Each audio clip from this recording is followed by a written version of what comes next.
Assalamualaikum warahmatullahi wabarakatuh. Waalaikumsalam warahmatullahi wabarakatuh. Bismillahirrahmanirrahim. Alhamdulillahirabbil alamin wa bihi nasta'inu ala umurid dunya waddin. Wassalatu wassalamu ala asyrafil anbiya'i wal mursalin sayyidina wa maulana Muhammadin wa ala alihi wa sahbihi ajma'in. Rabbi shrah li sadri wa yassir li amri wahlul 'uqdatam min lisani yafqahu qawli. Mari rekan-rekan, untuk mengawali pembelajaran perkuliahan kita sore hari ini, kita awali dengan doa bersama dengan harapan ilmu yang kita dapat semoga menjadi manfaat barokah di diri dan dunia akhirat. Amin. Berdoa mulai. Dan oleh Allah, pada pagi hari ini tema kita adalah fikih muamalah. Kemarin kita telah mempelajari tentang fikih ubudiyah, meliputi sholat, zakat, puasa, dan haji. Maka sekarang kita membahas fikih muamalah, yaitu tentang tata cara Islam di dalam kegiatan ekonomi. Tentu kita sering melihat, nah ini mesin capit. Ini setelah kita mempelajari tentang fikih muamalah, maka kita tahu kegiatan seperti ini tidak diperbolehkan. Mengapa demikian? Karena ada unsur maisir atau perjudian, di mana ketika orang membayar tiket untuk dapat memainkan ini, dia harus membayar secara itu. Mahasiswa dapat memahami dengan baik. Ada tugas sudah saya kirimkan di WA Group. Nanti silahkan dianalisis kegiatan-kegiatan yang telah saya sampaikan tadi, apakah itu bertentangan dengan syariat atau tidak. Beri argumen yang bagus. Terima kasih. Saya akhiri, Allahumma fiqil aqwam thoriq. Assalamualaikum warahmatullahi wabarakatuh. Kemudian ini tentu kita sangat familiar ya tentang iklan ini. Nanti kita juga akan analisis. Kemudian ini kegiatan ini sering kita temui di awal bulan Ramadan, bahkan hingga akhir bulan Ramadan.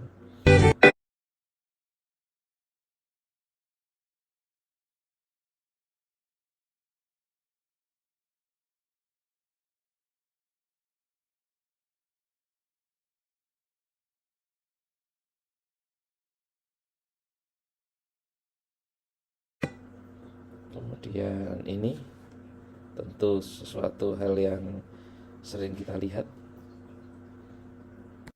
Kemudian ini pasti sering kita jumpai terutama di bulan Juli dan Agustus. Dan ini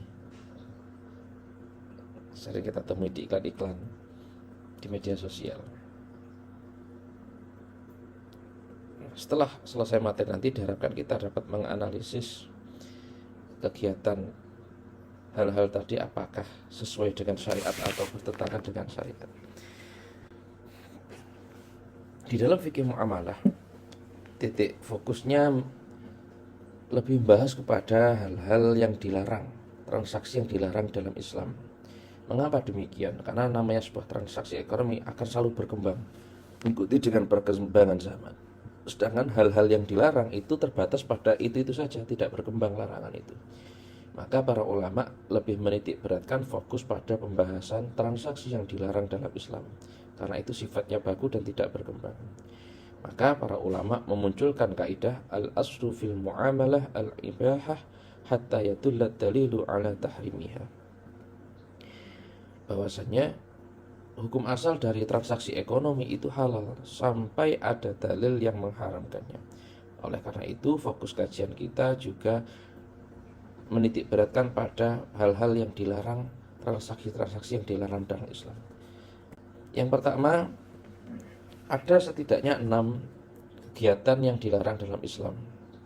Yang pertama yaitu maisir, gharar, riba, zat haram, zulum, dan tadlis. Tentu kita akan bertanya, apa itu maisir? Maisir itu spekulasi, untung-untungan, perjudian, di mana antara penjual dan pembeli itu tidak dapat dipastikan ketika beli akan dapat apa yang dia beli. Bisa jadi ketika beli yang pertama dia tidak bisa mendapatkan apa yang ia inginkan, Begitupun kedua, ketiga, sampai pembelian kelima baru bisa dapat. Atau sebaliknya, ketika beli langsung dapat apa yang ia inginkan. Nah, hal ini pasti akan merugikan. Bisa penjual ketika ternyata langsung dapat jackpot, bisa merugikan bagi pembeli ketika harus beli berkali-kali baru dapat apa yang ia inginkan. Namanya maisir, berjudi.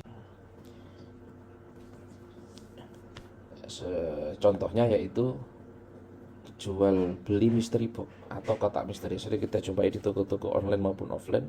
Ada kotak misteri yang tidak tahu apa isinya, namun biasanya harganya sangat murah, 10.000 sampai 500.000, dan dijanjikan bisa berbagai macam isinya.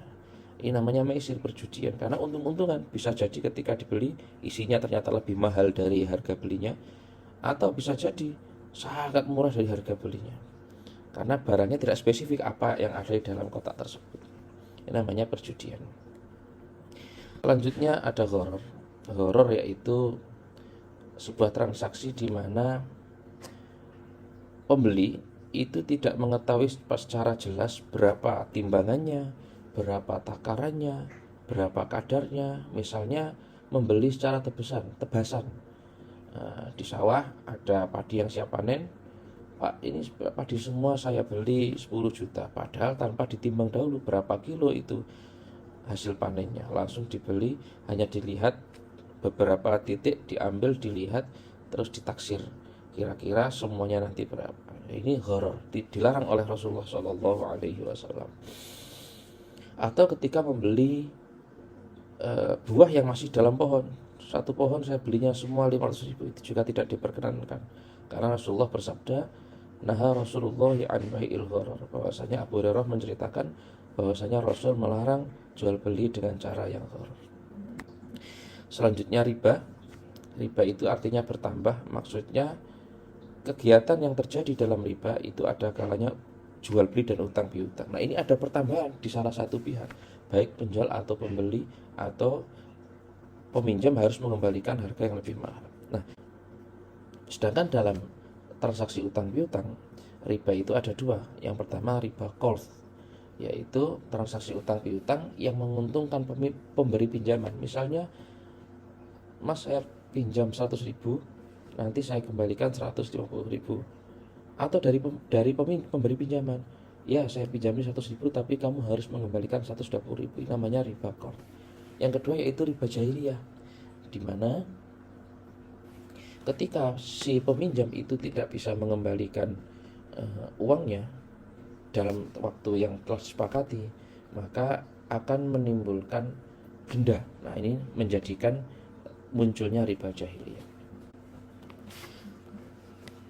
Selanjutnya ada zat haram, seperti jual beli miras untuk dikonsumsi, jual beli babi untuk dikonsumsi, memperjualbelikan ayam bangkok untuk diadu, kambing untuk diadu. Ini diharamkan oleh Allah Subhanahu wa taala. Kemudian zulum, yaitu zalim kepada pembeli, misalnya percaloan, di mana seharusnya harganya 100.000, karena barang sudah diborong oleh calo, maka konsumen harus membeli kepada calo dengan harga 200.000. Ini dilarang Allah Subhanahu wa taala. Yang terakhir yaitu tadlis, yaitu penipuan. Penipuan atau manipulasi barang. Misalnya orang membeli dengan uang palsu, ini tidak diperbolehkan. Atau membeli beras kualitas A, ternyata yang diberikan adalah kualitas B. Ini dilarang Allah Subhanahu wa taala melalui Rasulullah sallallahu alaihi wasallam. Nah, setelah mempelajari semua, mari kita analisis kegiatan-kegiatan di bawah ini. Setelah kita membahas tema tadi, mari kita belajar menganalisis kegiatan ekonomi yang kita lakukan sehari-hari. Yang pertama yaitu tentang diskon. Bagaimana menurut Anda, diskon itu dalam fikih muamalah itu diperbolehkan atau tidak? Diperbolehkan. Yang membeli diuntungkan tanpa merugikan pihak penjual. Belum tentu. Kadang dia belum menjual harus rugi. Bisa jadi. Diskon itu hukumnya halal sesuai dengan yang dijelaskan tadi, asal hukum asal muamalah itu halal selagi tidak ada yang mengharamkan. Karena dalam konsep diskon yang diberlakukan oleh si penjual itu memang sudah ketentuan dari si penjual, jadi si pembeli tidak ada kerugian sama sekali. Jawaban yang bagus. Ada lagi yang menjawab? Angkat tangan. Bukan 42. Karena transaksinya jelas dan pasti tidak ada kerugian dari pembeli maupun penjual, juga kerelaan dari penjual. Tidak ada dalil yang mengharamkan, maka kegiatan ini hukumnya halal. Nah ini mesin capit. Ini setelah kita pelajari tentang fikih muamalah, maka kita tahu kegiatan seperti ini tidak diperbolehkan. Mengapa demikian? Karena ada unsur maisir atau perjudian. Luar biasa sekali jawabannya, tepat semua. Tepuk tangan.